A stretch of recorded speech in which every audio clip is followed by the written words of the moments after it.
Good day, guys, and welcome to my hurricane forecast. And I'm going to be talking about tropical disturbance 1. Now, before I begin this forecast, I would like for you guys to like, subscribe, and turn on all post notifications, as it helps a lot.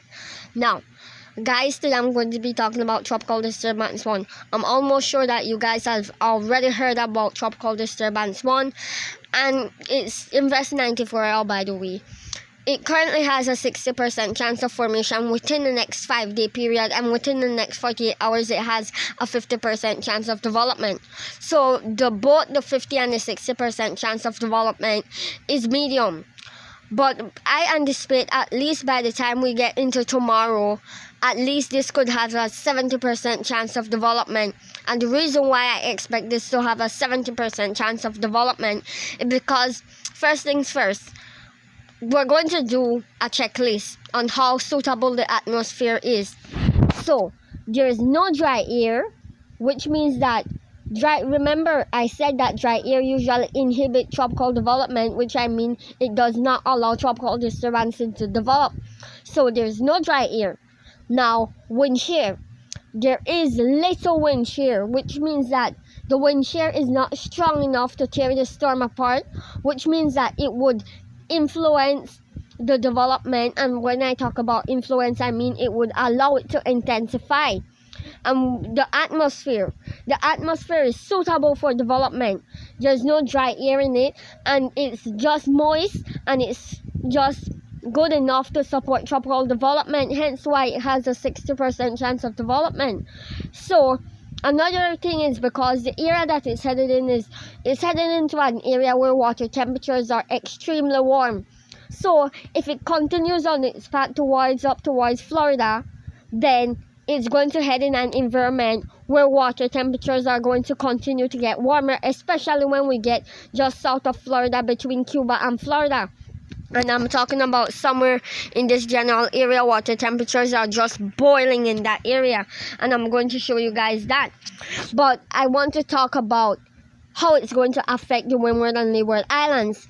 Now, we're going to read the National Hurricane Center's statement on this, and it quotes that a low-pressure system is located about 400 miles east-southeast of the Leeward Islands and is producing disorganized showers and thunderstorms. However, environmental conditions are expected to be conducive for gradual development over the next few days, and a tropical depression could form while the low moves west-northwestward at about 15 miles per hour.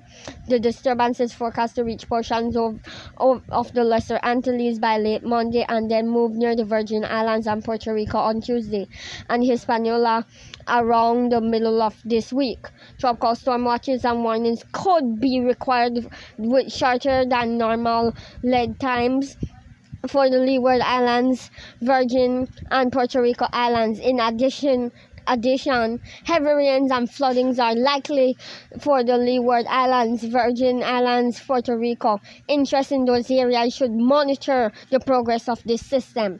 Now, the National Hurricane Center advisor specifically says that tropical storm watches or warnings could be required, which means that they may issue tropical storm warnings and watches if this tropical system tends to develop into a tropical storm or a tropical depression.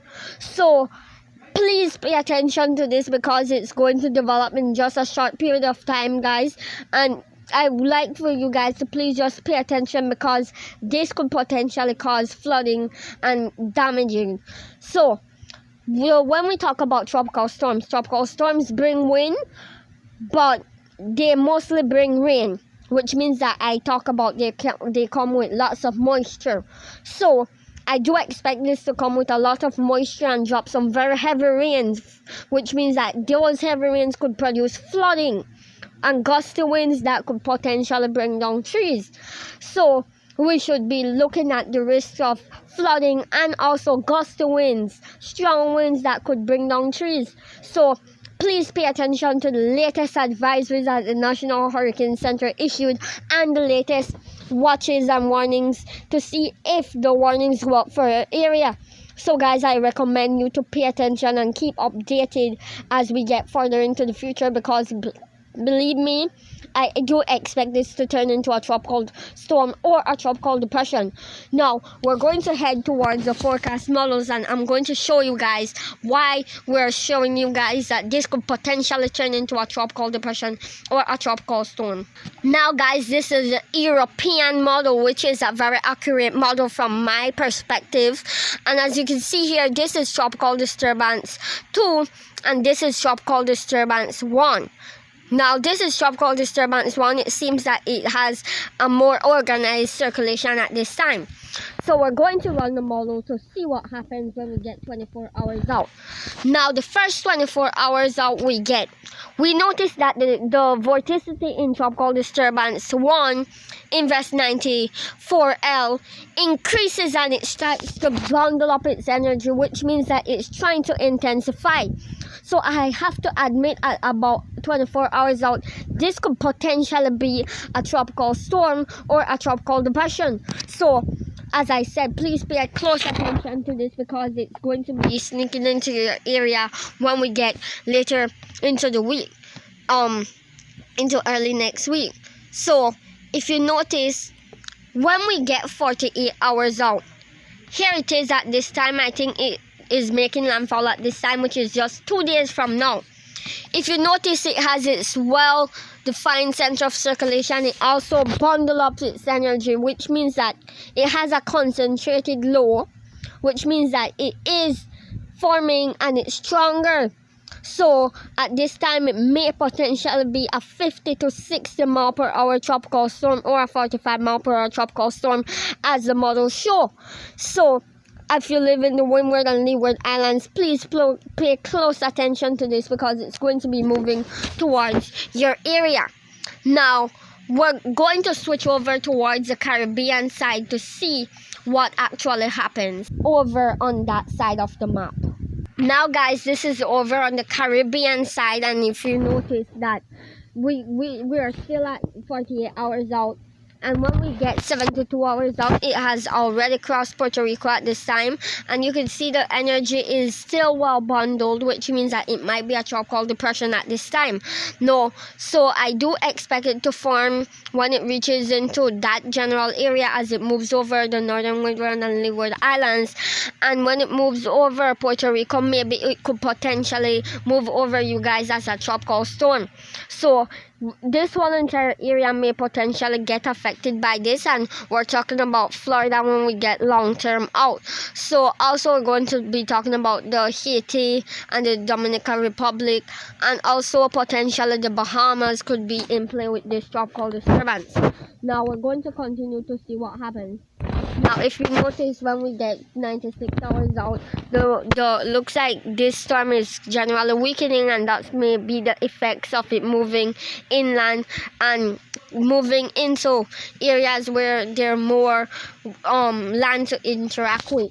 So we're going to see what happens. Now, when we get about 144 hours out, which is going to be on August 14th, you notice that how the vorticity seems to be broad, and also it still has a circulation, which means that it may potentially be a low, not a low then, a tropical depression at this point. So we could be looking at a tropical depression moving up towards Florida by the time we get about that time out. So it could still potentially be a tropical storm because some of the models show that. So the track, talking about the track, the models show this moving towards from this. Make I go back towards the models to see the models. Now, the models show it moving towards that area. The majority of the models show it moving towards that area, while some of them show it moving just towards that area, and they show it emerging out into the Gulf of Mexico.